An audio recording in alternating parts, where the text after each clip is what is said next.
I was not even prepared for how much I was going to love these. The only dangerous thing about them is that once you have made one, you're going to want to make more and more. Today we're making some washi tape using some scraps, but not any scraps. This is a big bag of scraps that I had when I did little girls' clothing, and every time I look at it, it's actually tucked away, and I look at it, I smile and leave it put because I've never been able to bring myself to throw any of the pieces away, no matter how small. Some of them are too small to even create anything to sew with or even small projects, but they carry these memories and I felt like they were worth keeping. So today we are going to turn them into new treasures that are going to be the little cherry on top of our journals.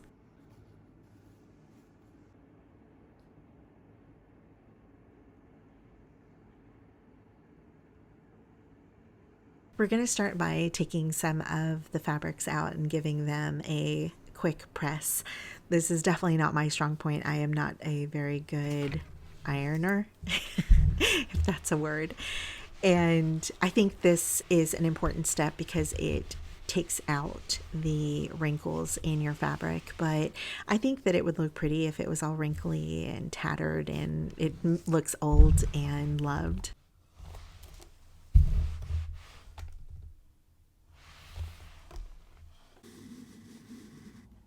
These little pieces all bring me so much happiness. Every time I see them, I can remember everything that was happening at that moment. I remember having to scour the internet looking for some of these fabrics, to go to Joann's to try to find cuts. I remember when I first learned how to sew, and I'm still nowhere near an expert sewer by any means, but I remember how I was taught by the ladies at the quilt store on how to tear fabric to get an even cut. I remember the first time I saw that, I gasped for air when you were paying so much money per yard. But all of these little pieces have just been sticking with me through every move I've made. They've come with me through everything I've been through.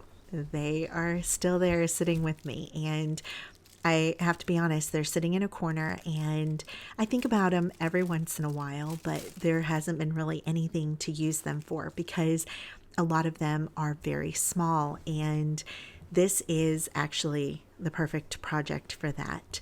I'm just going to take some double-sided tape and add it to the back, and what's really great here is you can add the tape to fit however big your piece is. So even if it's 1 inch or if it's 12 inches, you can cut your tape to the desired amount. One thing that I would say is make sure that you're burnishing off the tape and you're really pushing down the adhesive. You're going to see when I take it apart that the paper comes completely off and it does not lose the adhesion to the fabric, which is my biggest concern. Hi, friend. I'm Ingrid Carlson, and I am so glad that you're here with me today and that we get to hang out and create something beautiful today. This little creative space is here because of amazing people like you, and all of your likes, comments, shares, and subscriptions help me to continue sharing the things that I love.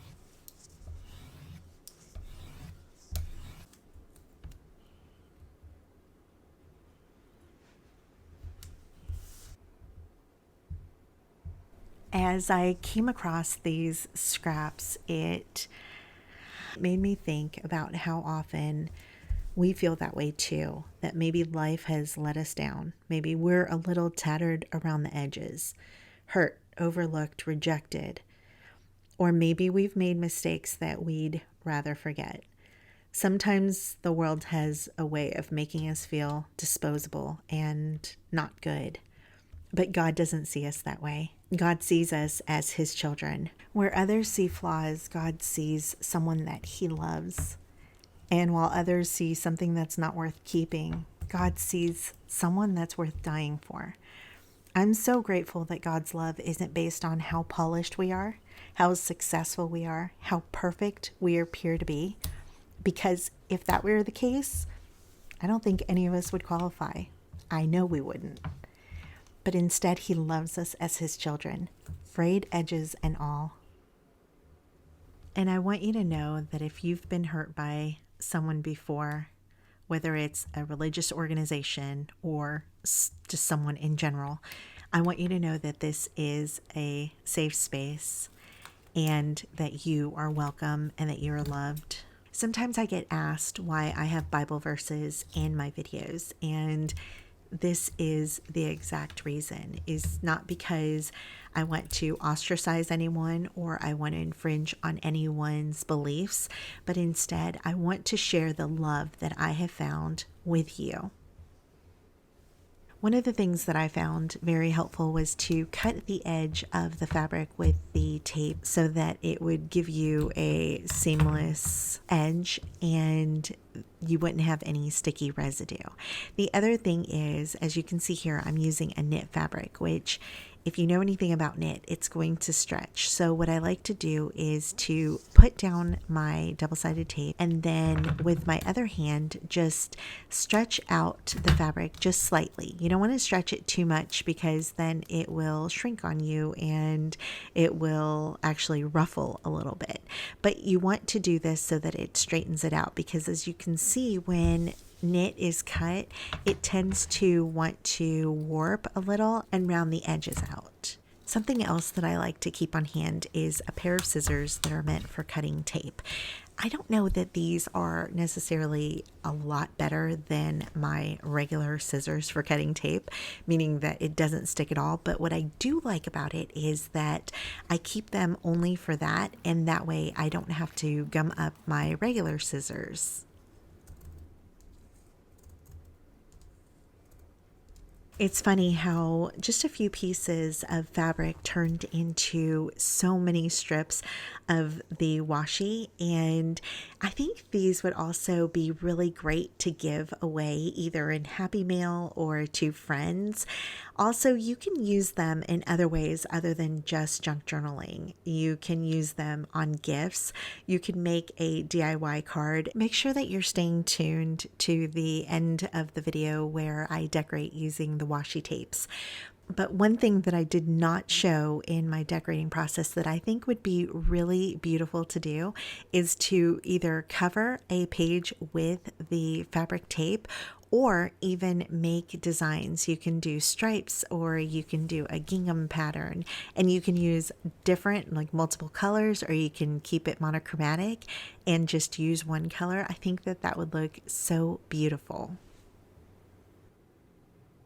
After I had made the strips, I realized that they might look really cute if I made a collage of sorts. So I'm taking even smaller pieces and putting them together in one strip so that it gives that kind of hodgepodge quilt look. And I think these are super adorable. I'll be honest, I love the colors that I picked out. I think that they're very cheerful and fun, but I'm now dreaming of all the other color combinations that I could have. This is a wonderful project to do when you really don't have the either energy to do something else, or maybe at that moment you don't have the imagination to start on a new journal or even to do a spread. Sometimes that white page can be daunting, and I think that with a project like this, it can let your mind kind of wander off into other things, and it does like kind of spark that want to go make something right now. I'm going to make a few projects for you guys using these, and I'd love to know which is your favorite.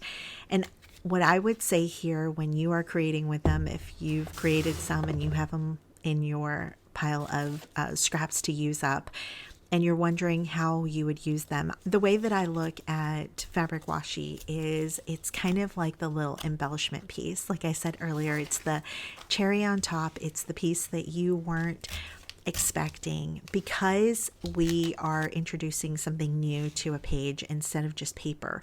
And we're adding fabric. It's a different textile. It gives a different feel, a different look. And it just adds so much interest on a page. It really begs for you to run your fingers across it and just feel all of the little fibers. I would use these mainly for layering, whether it's in between or as a backdrop. I also think these would be really cute as page tabs, but really anywhere that you would use washi tape. And if you haven't caught my washi tape video, I will have it linked down below, and I don't remember how many, but maybe 6 or 7, maybe 8 ways to use washi tape, and they would all apply in the same way. I used a lot of papers that we've made together, and I'll link those videos down in the description below. So I wanted to show you my projects whenever they're in use so that you can see that they're not just projects that I think are cute or that I like, but they're really functional.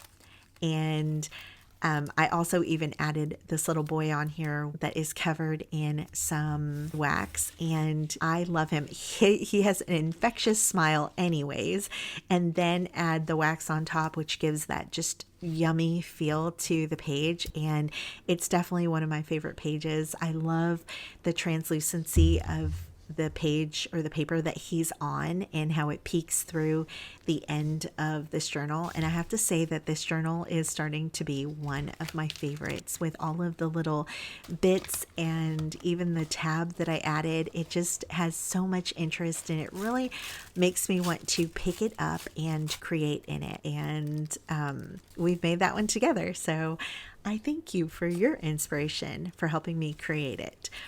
I want to thank you so much for being here today, for all of your love and support. And if you enjoy this channel, then, please give it a like, send me a comment, even if you're just saying hi, or especially if you do need a prayer request. I am here anytime.